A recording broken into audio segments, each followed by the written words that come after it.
Assalamualaikum teman-teman, kembali lagi bersama saya. Di video kali ini, kita akan membahas tentang pengembangan model desain pembelajaran. Tanpa banyak basa-basi, langsung saja kita simak penjelasan saya. Model pembelajaran merupakan komponen utama dalam menciptakan suasana pembelajaran yang menyenangkan bagi siswa, sehingga siswa lebih aktif, kreatif, inovatif, dan berkarakter. Model pembelajaran menjadi pijakan untuk menghasilkan perencanaan hasil pembelajaran yang bernuansa efektif, efisien, dan menyenangkan. Model pembelajaran dikembangkan atas pengembangan dari hasil pembelajaran Regelut, memaparkan bahwa istilah pengembangan dalam pembelajaran merupakan suatu upaya untuk memahami, memperbaiki, dan mengkonstruksi bangunan berdasarkan cetak biru atau yang disebut blueprint. Selanjutnya ada pandangan mengenai konsep pembelajaran terus-menerus mengalami perubahan dan perkembangan sesuai dengan perkembangan iptek. Tanda-tanda perkembangan tersebut dapat diamati berdasarkan pengertian-pengertian di bawah ini. Yang pertama, ada pengajar sama artinya dengan kegiatan mengajar. Kegiatan mengajar dilakukan oleh guru untuk menyampaikan pengetahuan kepada siswa. Dalam konsep ini, guru bertindak dan berperan aktif bahkan sangat menonjol dan bersifat menentukan segalanya. Yang kedua, pengajar merupakan interaksi mengajar dan belajar. Pengajar berlangsung sebagai suatu proses saling pengaruh-mempengaruhi dalam bentuk hubungan interaksi antara guru dan siswa. Yang ketiga, pengajaran sebagai suatu sistem. Pengertian pengajaran pada hakikatnya lebih luas dan bukan hanya sebagai suatu proses atau prosedur belaka. Pengajaran adalah suatu sistem yang luas yang mengandung dan dilandasi oleh berbagai dimensi, yakni sebagai berikut.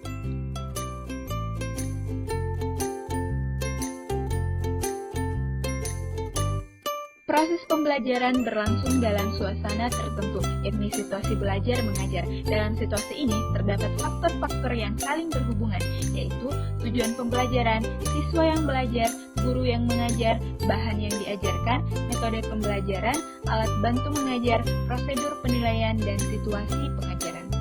Guru membuka pelajaran, menjelaskan materi, murid menyimak kalau perlu bertanya, mengevaluasi dan menutup pelajaran.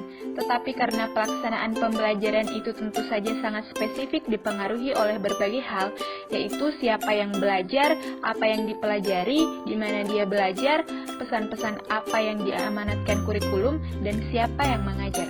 Untuk menganalisis detail pelaksanaan pembelajaran harus diperhatikan yaitu materi bahan ajar, pola pembelajaran, dan model desain instruksional atau pembelajarannya. Berikut model-model desain pembelajaran. Berbagai model pengembangan pembelajaran menggambarkan bahwa kebutuhan-kebutuhan pendidikan yang terjadi di tengah masyarakat, mulai tingkat Dewan Pendidikan Nasional maupun Dewan Pendidikan Lokal hingga Dewan Pendidikan Sekolah semakin meningkat menuju kualitas pendidikan internasional. Untuk menuju kualitas pendidikan secara nasional dan internasional, para desainer pendidikan harus merancang desain model pembelajaran sesuai dengan kurikulum pemerintah dan sesuai dengan kebutuhan pendidikan lokal. Untuk itu dibutuhkan berbagai model-model desain pembelajaran. Model-model desain pembelajaran adalah rancangan model-model pembelajaran sesuai dengan situasi dan kebutuhan siswa yang dirancang oleh desainer pembelajaran. Model-model desain pembelajaran ini dirancang sesuai dengan teori belajar dan pembelajaran atau implementasi dari proses pembelajaran, yaitu implementasi teori pembelajaran konstruktivisme, humanistik, dan behaviorisme. Yang pertama, implementasi teori belajar konstruktivisme.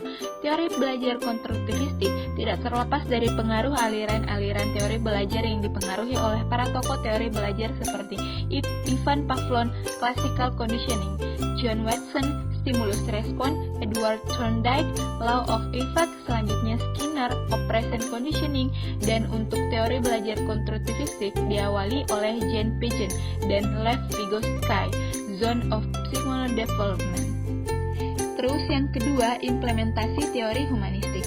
Teori humanistik lebih menekankan pada bagaimana memahami persoalan manusia dari berbagai dimensi yang dimilikinya, baik dimensi kognitif, efektif, dan psikomotorik.